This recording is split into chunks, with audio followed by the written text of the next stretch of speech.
નમસ્કાર, આપ જોઈ રહ્યા છો સ્પાર્ક ટુડે ન્યૂઝ. પાદરામાં અપંગના ઓજસ ગુજરાત સંકુલ દ્વારા દિવ્યાંગજનો સાથે હોળી ધૂળેટી પર્વની ઉજવણી કરવામાં આવી. હોલિકા દહન કરવામાં આવ્યું. દરેક દિવ્યાંગજનોના જીવનમાં પ્રેમ, સૌહાર્દ અને સમરસતાનો પ્રકાશ ફેલાવે તેવી પ્રાર્થના સાથે દિવ્યાંગ શક્તિના સામર્થ્ય અને સન્માનનો ઉત્સવ એટલે કે સમગ્ર દિવ્યાંગજનો માટે હોળી ધૂળેટી પર્વની ઉજવણી અહીં કરવામાં આવી. અહીં દિવ્યાંગ બાળકોના જીવનમાં પુનઃવસન પુનઃસ્થાપન થાય તે અર્થે વિવિધ કાર્યક્રમો સાથે રંગોત્સવ મનાવવામાં આવ્યો. ધાણી, ખજૂર, ખારીસિંગ, ચણા, કપડાં, પાણીની બોટલ, દફતર, ટી શર્ટ વગેરેનું આ બાળકોમાં વિતરણ કરવામાં આવ્યું.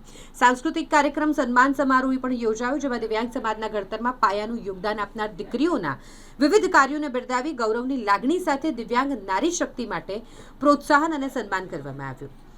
અપંગના ઓજસ ગુજરાતના પ્રમુખ શૈલેષ સ્વામી સહિત આ કાર્યક્રમમાં દિવ્યાંગો સાથે સમાજના શ્રેષ્ઠી જયલેશ પંચાલ, સંજય બારિયા, વેપારી અગ્રણી કૌશિક પટેલ, નિમિષાબેન મિસ્ત્રી વગેરે ઉપસ્થિત રહ્યા હતા. સત્યના સંકલ્પનો દાતા ભગવાન છે.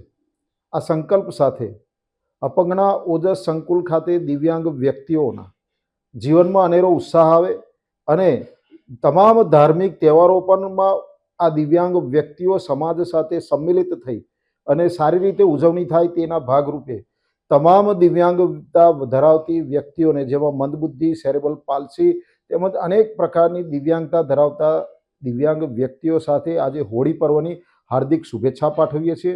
અને આ દિવ્યાંગ વ્યક્તિઓ સમાજમાં સારું સ્થાન પ્રાપ્ત કરે તે હેતુ માટે અને એમાં જીવનમાં પણ પુનઃસ્થાપન અને પુનઃવસન થાય તેવા ભાવ સાથે આ દિવ્યાંગ વ્યક્તિઓ સમાજમાં જે કંઈ તહેવારો થાય છે એ તહેવારોની ઉજવણી સામાન્ય માણસની જેમ કરી શકે તે હેતુ માટે તમામ દિવ્યાંગ વ્યક્તિઓ અને દિવ્યાંગ બાળકો સાથે આજે અમારી ટીમ દ્વારા આ દિવ્યાંગ બાળકોને ધૂળેટી પર્વની અનેરી ઉજવણી કરવામાં આવી.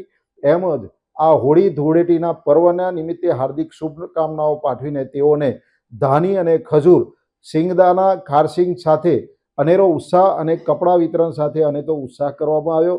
તમામ દિવ્યાંગ વ્યક્તિઓને હું પણ પ્રાર્થના કરું છું કે આપ ઉત્તરોત્તર આવા હોળી ધૂળેટીના પર્વને નિમિત્તે આપના જીવનમાં અનેરો ઉત્સાહ આવે અને અનેક રંગો તમારા જીવનમાં ભરાઈને અનેરો ઉત્સાહ પ્રાપ્ત થાય એવી શુભેચ્છા પાઠવીએ છીએ.